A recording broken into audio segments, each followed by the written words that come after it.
We don't get to talk about it much here on the channel, but I've been a huge Star Wars fan my entire life. Like, in another universe, I have a Star Wars channel because I could talk for hours on end about just any topic there is for that. So, happy Star Wars Day and may the 4th be with you. But second, with anticipation of everything and anything that could be announced during the festivities this week, my eye got caught by the attention of the Fortnite editions that initially I was like, sure, I'll check it out. Anything Star Wars, I'll play. And then over this past weekend, I've probably sunk 20 to 30 hours into those editions. So when Epic Games reached out and asked to sponsor a video, I was already wanting to talk about these, so it was a no-brainer. So this video is brought to you by Epic Games. Happy May the 4th, and let's talk about some Star Wars game modes. Drop your thoughts, drop a like, and make sure to subscribe to stay up to date with all things FPS content.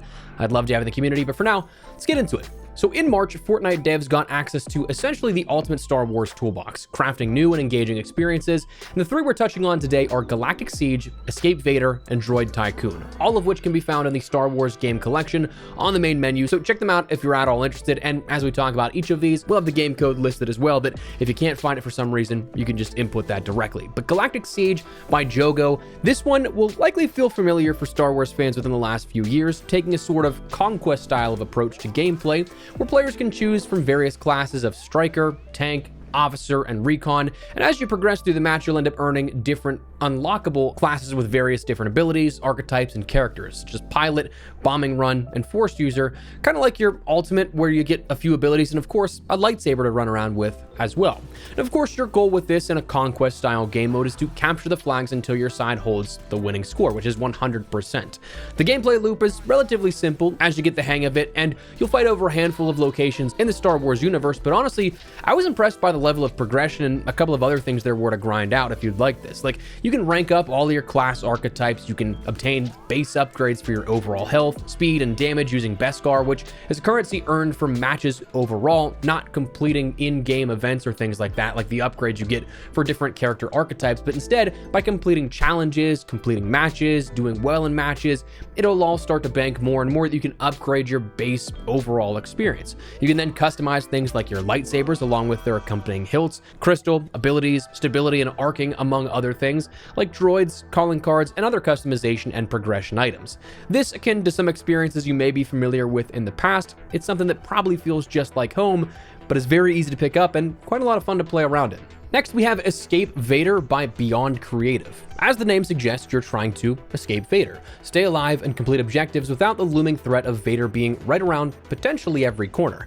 This game, you're tasked with boarding a derelict Star Destroyer in the Outer Rim to find lost relics and get out of there safely. In order to do this, though, you have to find waves of power cells to advance and unlock doors to allow you to progress further into the ship.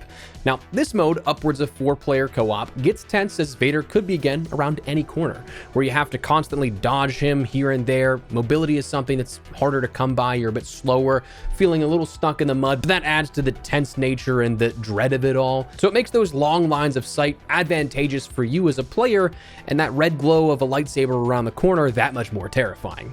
Now, if you do play with friends, it does become a situation where you're able to manage like distractions. So like, let's say Vader gets aggroed to one player, while they're dragging him away, you could end up going around and completing a mission objective at hand. It helps the greater good. Just be careful though, because of course you can go down, and if you do go down and you're reviving your squad mate, Vader could still be out there to get you in a relatively close situation.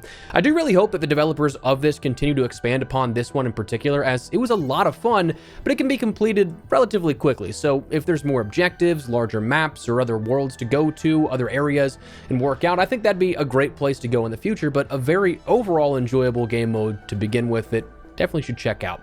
And then finally, Droid Tycoon by FOAD. Guys, this one is so different than what you'll usually see me talking about here on the channel when we talk about FPS content and everything, but my goodness, I think this was my favorite of the three by far. First and foremost, I'll make the announcement right up front. I don't think that I have the competitive bone in me as much as I used to. Gaming for me the last few years at this point has just been kind of like I want to chill, talk with my friends, go from there, complete either a story, objective, whatever the case.